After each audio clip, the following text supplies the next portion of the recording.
भगवान नाराज हुए। भगवान नाराज सहज में नहीं होते हैं। राम जी इतने सरल हैं, पूरे अवतारों में सबसे सरल हैं भगवान राम, उनसे ज्यादा सरल कोई नहीं। भगवान कृष्ण कन्हैया सरल थोड़ी है, सरल है क्या? कंस को पटक पटक के मारा। भगवान राम ने तो समझौता के लिए प्रस्ताव भेजा था, अंगद को भेजा, जाओ समझाओ। हनुमान जी को भेजा, समझा दो रावण को, कोई बात नहीं है, सीता जी को हम लेके अयोध्या चले जाएंगे। वो परिवर्तन कर ले तो उसकी लंका उसको दे देंगे, मारेंगे मारेंगे नहीं, छोड़ देंगे, कोई बात नहीं। कन्हैया ने कोई समझौता नहीं, कंस के पटक पटक के मारा। कहा तूने जैसे मेरे भाइयों को पटक पटक के मारा, मेरी बहन को पछाड़ा, वैसे ही हम तुझे भी पछाड़ेंगे। कन्हैया कोई सीधा नहीं है। और नरसिंह भगवान तो और ही तेज है। उन्होंने तो हिरण्यकश्यप के वक्ष को विदीर्ण करके अंतड़ियां निकाल ली और माला पहन ली। बोले किसी ने माला ही नहीं पहनाई, देखो हम पहने हुए हैं माला।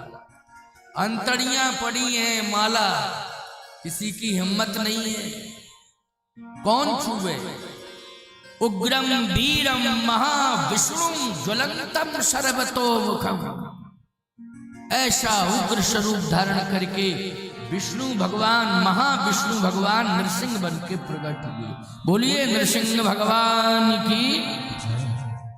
लेकिन मेरे प्रभु राम तो बड़े सीधे। एक बात आपको और बताएं, कल भगवान राम का जन्म हुआ। इतने सरल चतुर्भुजी रूप में, विष्णु के रूप में ही प्रकट हुए थे।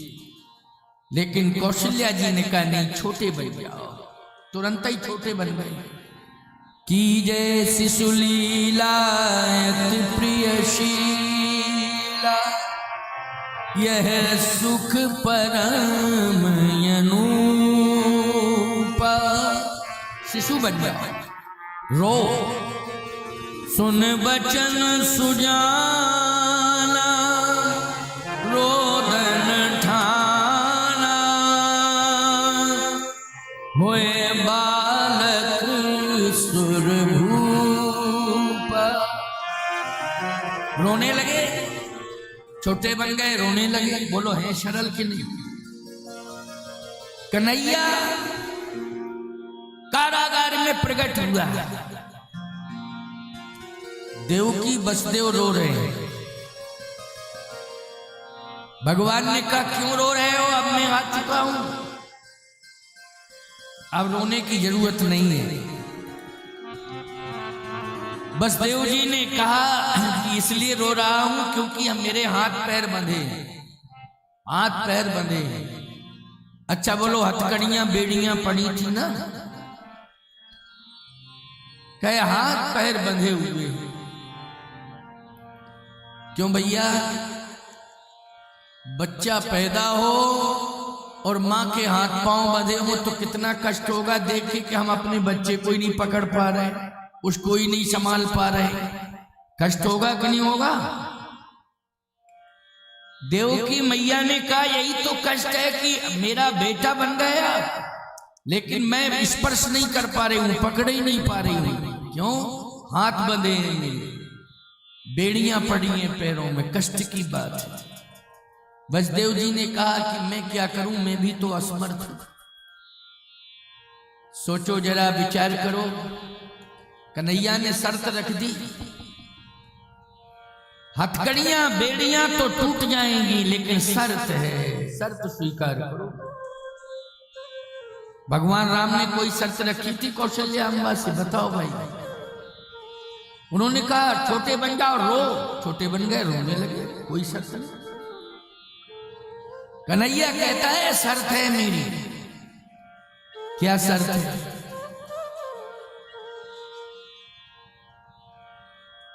वसुदेव जी ने कहा मैंने तो ये सुना है, वैसे मैं समझ रहा हूं आप भगवान क्योंकि आपका अवतार हुआ है, भले ही और लोग न जाने, मेरे सामने तो प्रकट हुए हो तो भगवान ही हो। लेकिन भगवान जब जीव के सामने आ जाए या जीव भगवान के सामने आ जाए और दर्शन कर ले तो बंधन मुक्त हो जाता है। क्यों भाई, भगवान के सामने अगर जीव पहुंच जावे तो बंधन मुक्त हो जाएगा कि नहीं? या भगवान जीव के सामने आ जाए तो जीव बंधन मुक्त हो जाता है? कोई बंधन नहीं। मैं समझ रहा हूं कि भगवान मेरे सामने है, लेकिन फिर भी बंधा हूं, बंधन मुक्त क्यों नहीं हो रहा? कन्हैया मुस्कुराने लगा। वसुदेव जी महाराज ने कहा, क्यों हंस रहे हो? जीव के सामने भले ही ब्रह्म आ जाए, लेकिन जीव को पहले ये संकल्प लेना पड़ेगा, क्या? कि मैं अब संसार का जो भार है उस भार का मैं त्याग करता हूं। संसार का, देखिए भगवान कह रहे हैं, इस बात को तुम लोग भी सुन लो, बड़ी अच्छी बात है ये, सबके लिए प्रेरणादायी बात है, सबके लिए प्रेरणादायी बात है। जीव भगवान के सामने आवे, ब्रह्म के सामने आवे तो उसे संसार के संपूर्ण भारों का त्याग कर देना चाहिए। क्यों भैया? एक साथ दोनों काम नहीं हो सकते। हंसो, ठटाओ, फुलाओ गालो, एक साथ नहीं हो सकता ये कि हंसो भी और गाल भी फुलाओ। कहां से हो जाएगा? क्यों भाई? गाल फुलाओगे तो मुंह बंद रहेगा, हंसोगे मुंह खुलेगा। एक साथ कैसे हो जाए दोनों बातें? भगवान ने कहा जीव को संपूर्ण संसार के भार दूर करने होंगे और परमात्मा को सिरोधार्य करना होगा। और जैसे ही वो संसार के भारों का त्याग कर दे और परमात्मा को सिरोधार्य करेगा, संपूर्ण बंधनों से परमात्मा उसे मुक्त कर देगा। बस फिर क्या हुआ? जैसे ही हाथ बढ़ाए भगवान को पकड़ने के लिए कि मैं आपको सिरोधार्य कर रहा हूं, और जैसे ही हाथ बढ़ाए तो अपने आप हथकड़ियां खुल गई और थोड़ा सा बढ़े पैरों की बेड़ियां टूट गईं और भगवान को वसुदेव जी ने उठाया, कन्हैया को, और सिर के ऊपर धारण कर लिया। प्यारे भगवान को सिरोधार्य कर दिया। तब आगे कदम बढ़े। क्यों भाई? नंद बाबा के यहां तब ले। तो सीधी सी बात यह है, कन्हैया शर्त भी रख देता है। कृष्ण भगवान शर्त रख देते हैं, लेकिन प्रभु राम कोई शर्त नहीं रखते। बस एक ही उनकी बात है, केवल एक ही बात है। क्या? निर्मल मन जन सो मोहि पावा, निर्मल मन जन सो मोहि पावा, मोहि कपट छल छिद्र न भावा, मोहि कपट छिद्र न भावा, मोहि कपट छल छिद्र न भावा, मोहि कपट छिद्र न भावा, निर्मल मन जन सो मोहि पावा, निर्मल मन जन सो मोहि पावा, मोहि कपट छल छिद्र न भावा, मोहि कपट छिद्र न भावा, निर्मल मन जन सो मोहि पावा। निर्मल अंतःकरण जिसका हो जाए वही मुझे प्राप्त कर सकता है। तो निर्मल हो जाओ, क्या परेशानी? निर्मल का मतलब आपको ऐसा नहीं करना है, बाहर से तो आप साबुन लगा सकते हैं, लेकिन अंदर गंदगी है, उसमें कौन सा साबुन का प्रयोग होगा। और ऐसी गंदगी है अंदर। मैं आपको एक बात बताऊं, अन्न से संबंधित कोई विकार है तो दवाओं से, औषधियों से उसको दूर किया जा सकता है। जैसे कभी कभी समस्या होती है उधर विकार, तो डॉक्टर कहता है ये गोली खा लो, ये सिरप पियो, ऐसा करो। आयुर्वेद में भी तमाम उपचार हैं। तो वो अन्न से संबंधित गंदगी सारी दूर हो जाती है। लेकिन काम, क्रोध, लोभ, मोह, मद, मत्सर, ये खड विकारों की जो गंदगी है, क्या कोई दवा इनको ठीक कर सकती है? नहीं। कोई सिरप नहीं, कोई दवा नहीं, साबुन, कोई साबुन नहीं, कोई डिटर्जेंट नहीं है ऐसा। फिर भगवान कहते हैं जब तक ये विकार दूर नहीं होंगे तब तक हम प्राप्त नहीं हो सकते। तो फिर इसके लिए क्या करना होगा? बोले इसके लिए काम, क्रोध, लोभ, मोह, मद, मत्सर, इन विकारों को दूर करने के लिए वैद्य की जरूरत नहीं है, सदगुरु की जरूरत है। सदगुरु के पास जाओ, सत्संग सुनो, ये तुम्हारे विकार दूर हो जाएंगे, ये गंदगी तुम्हारी सब दूर हो जाएगी। सदगुरु वैद्य वचन विश्वास, इसलिए सदगुरु की शरण में जाना आवश्यक है। आप सब तो सदगुरु की शरण में आ गए, ये सत्संग सुन रहे हो, ये सदगुरु की शरण है। अच्छा भैया एक बात आपको बता, अगर गुरु के जीवन में विकार आ जाए तो किसकी शरण में जाए? जीव के जीवन में विकार आता है तो सदगुरु की शरण में जाता है।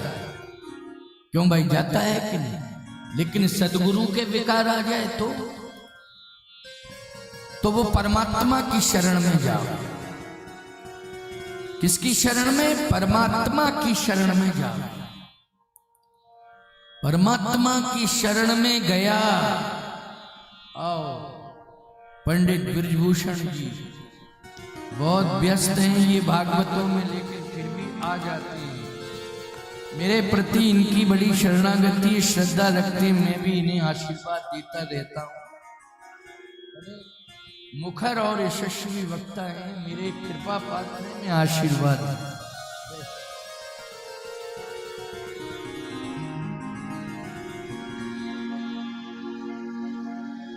कोई भी कार्यक्रम मैंने कहीं भी किया है, भागवत में कहीं भी व्यस्त रहे हूं, आते ही। यही तो बात है। नहीं तो ये भी कह सकते हैं कि समय नहीं है, या समय दिन में कथा का और रात में गुरु से मिल लो। जंगल में मोर नाचा किसने देखा? क्यों भाई? लेकिन नहीं, जब कथा होती है व्यासपीठ का सम्मान करने आते हैं। ऐसा है, कथाएं तो सभी लोग कह लेते हैं, क्योंकि जिसने अभ्यास किया है कथाओं का वो कह लेगा। लेकिन ग्रंथ की कृपा हो जाए ये अलग बात है। ग्रंथ को रट लिया जाता है, खूब श्लोक रट लो, कथाएं, इतिहास पूरा रट लो, लेकिन कृपा होना बहुत आवश्यक है। ग्रंथ की कृपा जब हो जाती है तो फिर वो ग्रंथ जो है लोगों को मजबूर कर देता है कि अमुक व्यास से ही कथा सुननी है ना। ब्रजभूषण जी के ऊपर ग्रंथ की कृपा हो गई है, इसलिए लोग इनसे भागवत ज्यादा सुनते हैं। ग्रंथ की कृपा है, भागवत ग्रंथ अच्छा कहते हैं। एक बार एक सज्जन मेरे पास आए, उन्होंने कहा महाराज ये बालक मैं आपको दे रहा हूं, आप इसे रामचरितमानस की कथा सिखा दें, सीख जाएगा तो अच्छा ही होगा। मैंने कहा देखो भाई, बच्चा मेरे पास रहे और कथा वो सीखे, लेकिन ये गारंटी नहीं है कि कथा सीख जाने के बाद वो इतना प्रभावी वक्ता बन जाए कि लोग उसकी कथा सुने। बोले महाराज इसके लिए क्या करना पड़ेगा? हमने कहा इसके लिए तो रामचरितमानस ग्रंथ की कृपा होनी चाहिए। बोले रामचरितमानस ग्रंथ की कृपा कैसे होगी? हमने कहा वो केवल यही न सोचे कि हमें रामायण को रटना है और रामायण के माध्यम से हमें अपनी उदर पूर्ति करना है, परिवार का प्रतिपाल करना है, ये ना सोचे। रामचरितमानस के द्वारा सभी का कल्याण हो जाए ये भाव रखे और 108 बार रामचरितमानस बिना गैप दिए पूरा पढ़ ले तो रामायण की कृपा अपने आप हो जाए, अपने आप हो जाए। मैंने बताया उपाय, तो एक बात आपको बताएं, वो बालक अब ये अच्छी कथा कह रहा है, मेरा ही से साधु भी बन गया, राजीव लोचन दास का नाम है, अच्छी कथा कहने लगा, छत्तीसगढ़ का है। उसी दिन उस लड़के के मन में भी आया कि गुरुदेव के साथ बाद में जाएंगे, पहले गांव के हनुमान जी को 108 रामायण सुनाएंगे। और उसी दिन वो मुझे प्रणाम करके अपने गांव में बैठ गया, 108 रामचरितमानस का पाठ हनुमान जी को सुनाया, तब वो मेरी सेवा में आया। अब रामायण की कथा अच्छी कहने लगा, साधु बन गया। तो आज भी उसको इस बात का भान है कि नहीं, ग्रंथ की कृपा कैसे होती, ग्रंथ की कृपा अवश्य में होनी चाहिए। कब? जब हम ग्रंथ के प्रति समर्पण करेंगे, गुरुदेव की आज्ञा को श्रोधारी करेंगे। इन्होंने भी अब ग्रंथ पर विश्वास किया है, ग्रंथ के प्रति समर्पण किया है। चित्रकूट धाम के कई गांवों में ये कथा कहती है। वहां का सांसद आर के पटेल उसके घर में कथा कहती। हाँ, हमारे यहाँ का चित्रकूट का सांसद है। अब बताओ, चित्रकूट के कथा कहने पूरी दुनिया में जाते हैं, ये चित्रकूट में कथा कहते हैं। तुम्हारे ऊपर कृपा है, आशीर्वाद है। आओ सुनो, चर्चा चल रही थी कि ब्रह्म को शिरोधारी कर, यदि शिरोधारी कर लिया तो समझ लेना योगक्षेमम वहाम्यहम, सारी जिम्मेवारी भगवान की होगी, वही संभाले। लेकिन महात्मा के जीवन में अगर विकार आ जाए तो उसे कौन धोएगा? मान लो गुरु चेले के विकारों को ज्ञान के माध्यम से साफ करता, गुरु वही के जीवन में विकार आ जाए तब क्या करोगे? बोलो भाई। याद रखना, उस महापुरुष को चाहिए, महात्मा को चाहिए कि वो बस परमात्मा की शरण में मन वचन कर्म से समर्पित हो जाए, इधर उधर कहीं जाने की जरूरत ही नहीं है। बस संपूर्ण योगक्षेम वहां परमात्मा करेगा। बालकांड का यही प्रमाण है। क्या विश्वामित्र जी किसकी शरण में गए? किसकी शरण में गए? भगवान की शरण में। बोलो गए कि नहीं? अयोध्या गए थे हरिश्चंद्र जी के समय में। उस समय समर्पण का भाव लेकर के नहीं गए थे। बोलो गए थे क्या? नहीं नहीं, समर्पण का भाव लेकर के नहीं गए थे, बल्कि विश्वामित्र जी महाराज उस समय तो हरिश्चंद्र जी महाराज की परीक्षा लेने के लिए गए थे, सत्य की परीक्षा लेने के लिए गए थे। परीक्षा लेने वाला व्यक्ति समर्पित नहीं होता है। होता है क्या? नहीं होता है। जिसकी परीक्षा ली जाती है वो व्यक्ति समर्पित होता है, और अगर समर्पित है वो तो फिर सफल हो जाएगा, और नहीं है तो फेल हो जाएगा। विश्वामित्र जी महाराज सत्य की परीक्षा लेने गए थे, लेकिन हरिश्चंद्र जी महाराज सत्य की परीक्षा ली, लेकिन पास हो गए कि नहीं हो गए, सफल हो गए कि नहीं हो गए। विश्वामित्र जी महाराज को शर्मिंदित होना पड़ा। किसके सामने? हरिश्चंद्र जी के सामने। लेकिन आज विश्वामित्र जी महाराज समर्पण का भाव लेके जा रहे हैं। क्यों? एक विकार आ गया है। विकार क्या है? कि राक्षस सता रहे हैं। कौन सता रहे हैं? राक्षस। अच्छा, आपको कौन से राक्षस सता रहे थे? राक्षस कौन है? बोले मारीच और सुबाहु, दो राक्षस। ताड़का के दो पुत्र, मारीच और सुबाहु।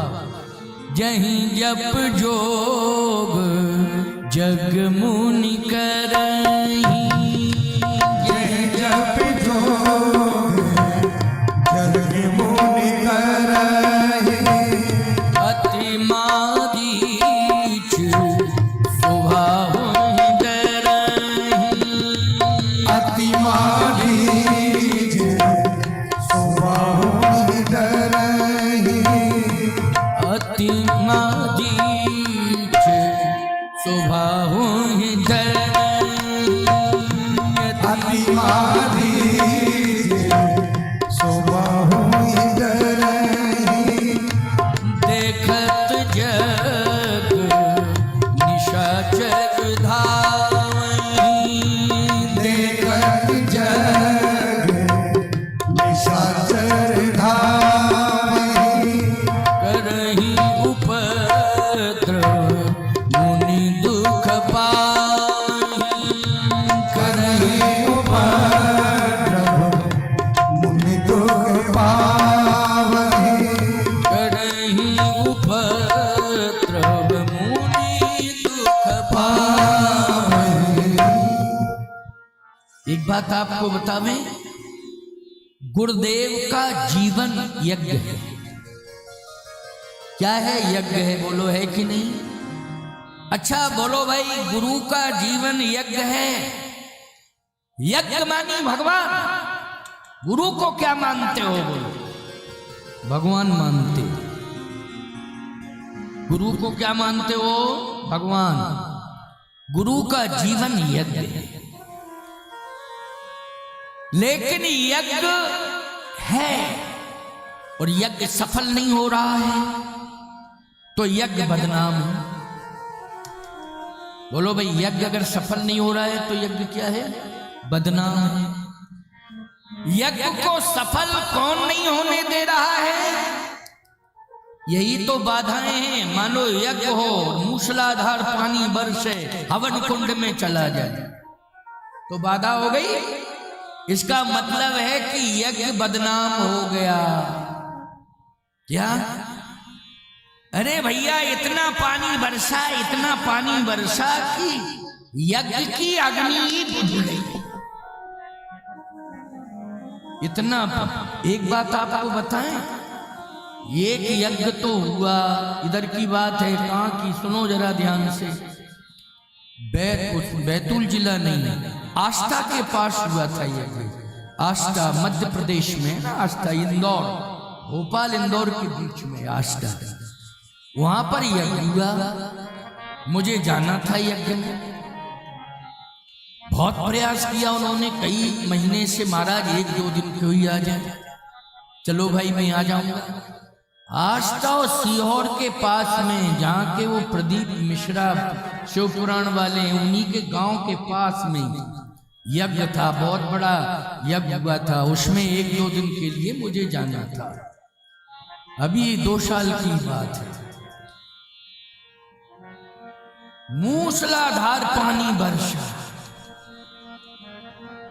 इतना पानी बरसा, इतना पानी कि एक छोटी सी क्षेत्रीय नदी थी, हल्का सा स्वरूप था उसका, पता नहीं कहां से इतना पानी आया, यज्ञशाला में भरा और कलश ही बह गए,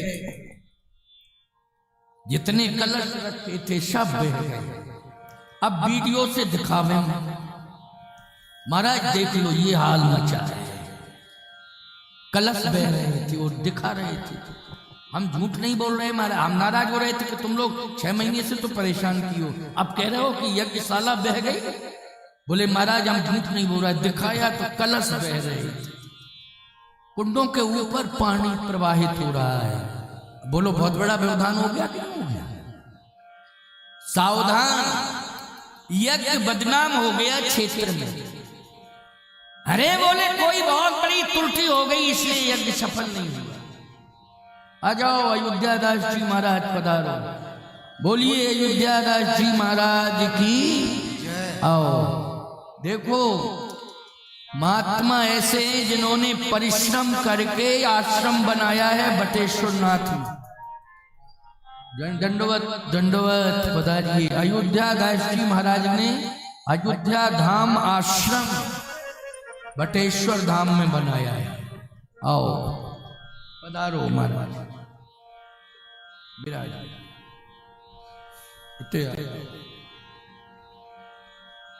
थोड़ा सा और सोफा को इधर करवाओ, आगे इधर आओ पाराशर, थोड़ा सा इधर करो, हाँ ये अच्छा लगेगा, अब ठीक है। हाँ थोड़ा उधर करो, ये बैठो महाराज, दर्शन हो रहे हैं ना तो अच्छा लगता है, अगल बगल में अच्छे लोग बैठे हो तो जरा ठीक लगता है, हैं? हाँ। अयोध्या धाम आश्रम बनाया महाराज ने, मालूम है मिट्टी का पहाड़ था, फावड़ा हाथ में लेके कुदाल खोद खोद के अपने नौकरों से नहीं अपने हाथ से मैदान किया, बड़ा सुंदर आश्रम बन गया, भवन बना दिया, सत्संग भवन। मेरी कथा कराई थी पिछले साल, कब 2022 में 2022 में बड़ी भीड़ इकट्ठी हुई वहां, दूर दूर शकोहाबाद से, फिरोजाबाद से, इधर बाढ़ से सब इकट्ठे होते थे कथा सुनने के लिए, आगरा से जाते थे। आप भी तो गए थे त्यागी जी, हैं?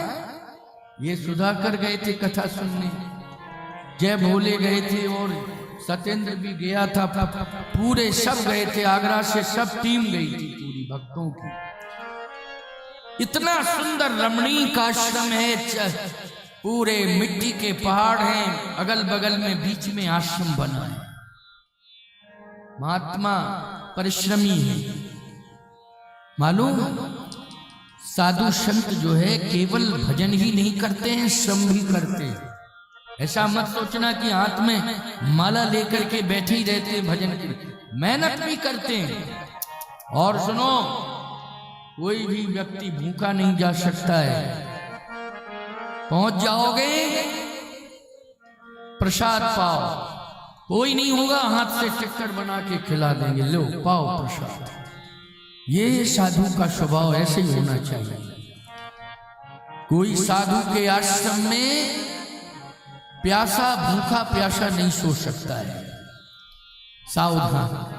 एक बार घर के अंदर शायद रात्रि के गर्मी के मौसम में 11 बजे कोई आ जाए तो तुम भले ही कह दोगे आओ आओ आओ आओ भोजन कर लो, अंदर खुचुर पुचुर होगी, गर्मी पड़ रही, 11-12 बजे रात को कौन बनाएगा, क्यों भाई? लेकिन महात्मा कुछ भी रखे होंगे, लड्डू होगा, कुछ होगा, जो भी, लो जलपान तो करो, सो भूखे मत, कुछ ना कुछ ग्रहण करो। ये माता पिता से भी ज्यादा साधु स्नेह देता है अपने भक्तों को, याद रखना, वही संत है। जो माँ बाप से भी ज्यादा स्नेह है। माँ बाप और भगवान के बीच ही में तो साधु है। बोलो, माँ बाप ने तो जन्म दे दिया है, भगवान तक तुम पहुंच नहीं पा रहे हो, बीच में ही अटक गए हो। तुम्हारा बीच में साधु हाथ पकड़ के भगवान से मिला देता है, परम पिता से मिला। यही तो साधु का काम। इसलिए साधु संत कभी कभी आते हैं, जब कथाएं होंगी, यज्ञ होंगे तो साधु आएंगे। वैसे काहे को आएंगे साधु?